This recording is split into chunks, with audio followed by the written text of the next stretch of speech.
Nesta aula, abordaremos a doença das pequenas vias aéreas, enfisema, bronquiectasia e SARA. Doença das pequenas vias aéreas refere-se àquelas vias aéreas de tamanho menor do que 2 milímetros. Do ponto de vista clínico, doença das pequenas vias aéreas significa doença pulmonar obstrutiva crônica, o DPOC, visto que essas pequenas vias aéreas são facilmente obstruídas, levando, portanto, essa alteração do fluxo aéreo. Entretanto, para os patologistas, essa doença das pequenas vias aéreas tem um sentido muito mais amplo, pois seriam lesões que acometem os bronquíolos e os ductos alveolares numa série diversa de condições. Os bronquíolos e ductos alveolares podem ser acometidos de modo primário e seletivo, por exemplo, na bronquiolite respiratória dos fumantes, nas doenças virais causando uma bronquiolite aguda, no micoplasma causando uma bronquiolite constritiva, ou, por exemplo, na artrite reumatoide, também causando uma bronquiolite constritiva. Os bronquíolos e ductos também podem ser acometidos secundariamente a doenças inflamatórias que estão localizadas principalmente nos brônquios ou nos alvéolos. Nesta aula, por exemplo, nós veremos a bronquiectasia, onde a lesão principal é no brônquio, mas secundariamente o bronquíolo também é afetado. Como a proposta desse curso para o 3º ano é abordar as doenças mais prevalentes do pulmão, nós vamos ficar restrito às doenças das pequenas vias aéreas em relação à doença pulmonar obstrutiva crônica, o DPOC. A doença pulmonar obstrutiva crônica, em termos de anatomia patológica, ela é uma resposta inflamatória crônica e anormal no pulmão, que é causada por essa exposição crônica e significante a partículas tóxicas e gases, particularmente o mais comum, cigarro. As alterações pulmonares que observamos nessa doença são principalmente das vias aéreas, mas particularmente, como já dissemos, das pequenas vias aéreas, que são aquelas mais sensíveis à obstrução crônica. Mas também pode ter alterações nessa parte alveolar, principalmente aqui dos bronquíolos respiratórios, sob a forma de enfisema. Para começar, vamos abordar as doenças das pequenas vias aéreas, que é o ponto principal da DPOC. Portanto, na DPOC, as pequenas vias aéreas podem apresentar hiperplasia de células caliciformes no epitélio, inflamação e fibrose da parede e estase de muco na luz bronquiolar. Observem essa grande diferença da bronquíolo acometido em comparação com o normal. Normal, como já enfatizamos na primeira aula, tem esse epitélio cilíndrico, ciliado, uma fina camada muscular, uma lâmina própria muito discreta, sem glândulas seromucosas e sem cartilagem, que é um bronquíolo. Entretanto, vejam que essas pequenas vias aéreas aqui na DPOC, ela tem o epitélio hiperplásico, comparem com o normal, um epitélio espesso, a parede espessada por fibrose e inflamação, além dessa estase de muco na luz com exudato inflamatório. Num aumento maior, nós observamos essa hiperplasia do epitélio, a presença dessas células mucosas, que não deveriam existir aqui nesse epitélio no bronquíolo, a fibrose da parede, o infiltrado inflamatório na parede, a secreção mucosa com exudato purulento na luz. Uma outra área, mostrando um outro bronquíolo, observem o epitélio hiperplásico, aqui já com ulceração, nós não observamos mais o epitélio, novamente fibrose e infiltrado inflamatório. Outra vez, a hiperplasia dessas células mucosas, que não deveriam ter aqui, infiltrado inflamatório, a ulceração nessa área. Em termos macroscópicos, nesta figura, comparamos o bronquíolo normal e o bronquíolo na DPOC, com a parede bem espessa e, portanto, com uma obstrução ao fluxo aéreo nessa região. A doença pulmonar obstrutiva crônica, como dissemos, também pode acometer os alvéolos sob a forma do enfisema, que é o que veremos agora. Por definição, o enfisema é alargamento dos espaços aéreos distais ao bronquíolo terminal. Portanto, o bronquíolo terminal seria o alargamento desse espaço aéreo que vai compreender os bronquíolos respiratórios e os alvéolos aqui propriamente dito. Então, seria o alargamento dessas áreas pela destruição das paredes dos alvéolos sem fibrose óbvia.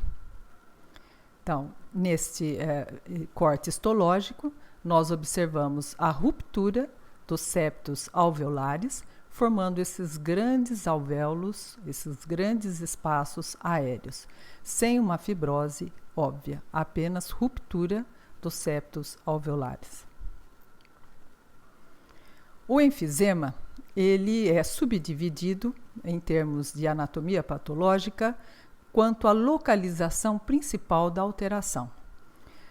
Ele pode estar localizado principalmente aqui na região dos bronquíolos respiratórios, onde nós temos esses alvéolos, como acometer difusamente o ácino. O ácino compreende toda essa estrutura a partir aqui do bronquíolo terminal, ou seja, as 3 gerações de bronquíolo respiratório, os ductos alveolares e os alvéolos. Portanto, nós temos o tipo de enfisema que acomete principalmente os bronquíolos respiratórios, com a lesão dos septos alveolares e essa região que vai ficar, portanto, no centro do ácino. E ele é chamado de enfisema centroacinar e também sob o nome de centrolobular. Então, seria nessa porção principal aqui do centro do ácino. Esse tipo de enfisema que é o particularmente associado ao cigarro. Ou a outra forma seria quando o ácino estaria comprometido de um modo difuso, sem ser de uma localização preferencial central, mas aqui difuso e por isso ele é chamado de pan-acinar. Novamente, esse tipo seria o mais associado ao cigarro, enquanto que esse tipo de enfisema pan-acinar ou panlobular, ele é mais característico de uma doença que é chamada a deficiência de alfa-1 antitrypsina. Então, fazendo um parênteses para explicar a deficiência de alfa-1 antitrypsina. A alfa-1 antitrypsina é uma antiprotease e ela é produzida principalmente no fígado. A função da alfa-1 antitrypsina, essa antiprotease, é justamente inativar a elastase que é liberada pelos neutrófilos. Essa elastase, ela vai degradar as fibras elásticas e levar, portanto, um dano tecidual. Como nós temos a alfa-1 antitrypsina, ela inibe a elastase e impede a ocorrência desse dano tecidual. Entretanto, a deficiência de alfa-1 antitrypsina é uma doença genética e ela é o resultado de mutações, diferentes mutações nesse gene SERPINA1. Essas mutações vão levar uma proteína anormal que se acumula nos hepatócitos, que é o lugar onde ela é produzida, e, portanto, há uma liberação não normal de níveis anormais, mais baixos, de alfa-1 antitrypsina. Ao termos um nível inferior de alfa-1 antitrypsina, nós vamos ter uma inativação também inferior, menor dessa elastase. Com isso, haverá, portanto, maior ação dela e destruição do tecido elástico no pulmão, aqui no ácino de um modo difuso, levando ao enfisema pan-acinar. Então, esse tipo de enfisema é mais caracteristicamente visto na deficiência de alfa-1 antitripsina, que é essa doença genética. Nesses casos, o enfisema é visto predominantemente nessas porções basais do pulmão. Voltando para o ponto que partimos, que seria a lesão pulmonar aqui, alteração na DPOC, nós temos, então, particularmente o enfisema centroacinar, ele que é fortemente associado ao cigarro.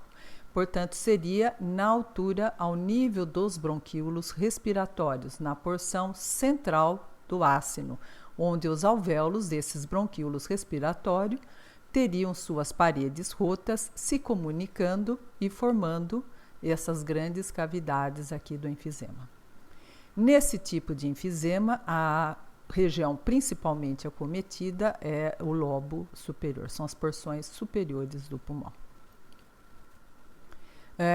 Um aumento maior, mostrando o enfisema centroacinar ou centrolobular, junto com o enfisema paraseptal, que é quando essa lesão ocorre nessas áreas abaixo do septo e também pode ser abaixo da pleura. Como dissemos, então, na doença pulmonar obstrutiva crônica, DPOC, é uma reação inflamatória crônica e anormal no pulmão, e onde nós vamos ter principalmente a lesão dessas pequenas vias aéreas, mas também pode ter dos alvéolos sob a forma do enfisema centroacinar. Um modo de explicar seria o principal agente da DPOC, o cigarro, atuando nas pequenas vias aéreas, levando a uma inflamação, infiltração por células inflamatórias, uma retenção mucosa, uma colonização bacteriana, com isso, essa lesão inflamatória levando fibrose, um remodelamento aqui da parede do bronquíolo, uma alteração de sua estrutura, tudo isso formando um círculo vicioso que vai alterando cada vez mais o bronquíolo, as pequenas vias aéreas, e podendo progredir para os bronquíolos respiratórios, dando então aquela forma de enfisema que é o centroacinar. Estes aspectos histológicos ilustram bem o que foi dito. Nesse corte, nós vemos aqui o bronquíolo e em volta dele, nesta região, o enfisema, bem próximo a ele. Então, vemos nessa área a ruptura dos septos alveolares, formando essas grandes cavidades próxima a esse bronquíolo. Esse bronquíolo também está alterado, como mostramos, porque ele tem nesta região um epitélio cilíndrico ciliado, porém nesta área nós já observamos essa alteração que seria esse aumento, essa hiperplasia de células caliciformes. Inclusive um aumento de macrófagos na luz, e inclusive esses macrófagos com esse pigmento acastanhado que é comum em pessoas que fumam. Um outro caso, mostrando a mesma coisa, um bronquíolo com infiltrado inflamatório na parede, fibrose, portanto mostrando alteração aqui das pequenas vias aéreas, assim como no caso anterior, além do enfisema, essa parte do bronquíolo também alterado, e aqui o enfisema, ou seja, a ruptura dos septos alveolares, formando essas cavidades maiores. Neste caso, o enfisema mais acentuado, de tal modo que dá a impressão que os septos estão soltos, mas são cavidades tão grandes que dá essa impressão no corte histológico. Esta é uma figura de um artigo mostrando a mesma coisa, mostrando o bronquíolo, o infiltrado inflamatório, a fibrose na parede e as áreas de enfisema com ruptura dos septos interalveolares. Macroscopicamente, essa ruptura dos septos interalveolares, formando essas grandes áreas, essas cavidades grandes, pode se manifestar sob a forma dessas bolhas que nós vemos aqui.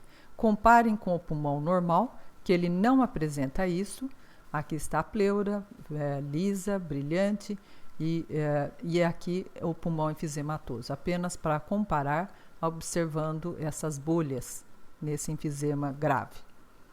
Nesse caso, o pulmão, devido ao aumento desse espaço aéreo, ele fica mais volumoso, e na autópsia, inclusive, esses pacientes, pode-se notar, como nesse caso, que ele tem um diâmetro anteroposterior aumentado, que é um aspecto que pode ser encontrado na DPOC grave. O outro tema da aula seria a bronquiectasia. A bronquiectasia, ela é caracterizada por essa dilatação anormal e permanente dos brônquios. Então, esses brônquios vão estar permanentemente dilatados, formando essas grandes cavidades que se aproximam até da pleura. Tem destruição da cartilagem, destruição da parede, de tal modo que eles ficam essas grandes cavidades. As pequenas vias aéreas também são afetadas e podem mostrar inflamação na parede, estreitamento e obstrução, assim como nós vemos fibrose em muitas outras áreas aqui no pulmão.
sei o que saiu isso aí, não.